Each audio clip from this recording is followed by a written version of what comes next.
Here is a 16-inch torpedo type transmission cooler that was in my 1978 Chevy van. This design is simple. It's basically a tube with fins on it. It's a heat sink, which means fluid will go in here from your transmission, run down the tube, make a U-turn, run back out, all the while cooling from the fans, and then this return goes back to your transmission. My transmission of my van, after 45 minutes, would shift into fourth overdrive. It's a 700 R4, back into third, and then back into fourth, and back and forth. After 45 minutes, it would do this non-stop, so I surmised that it was just getting overheated.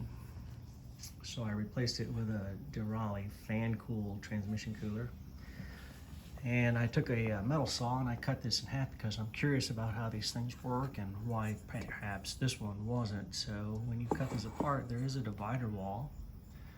And this is the channel for the fluid to go down and make a U-turn and come back out. But the problem is when I looked down in the torpedo tube, I could see that, couldn't see where the U-turn was. So I took a saw and I cut off the end cap. I came to realize that it is completely blocked off. There is no U-turn. The fluid is completely trapped. So after a year, my 704 transmission is destroyed by a simple $45 torpedo type cooler. So if you've got one of these or any transmission cooler, make sure you're testing the fluid goes through the inlet and returns out the outlet, or you will be replacing your transmission as well.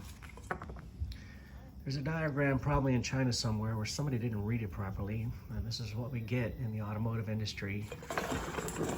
Don't ever trust anything.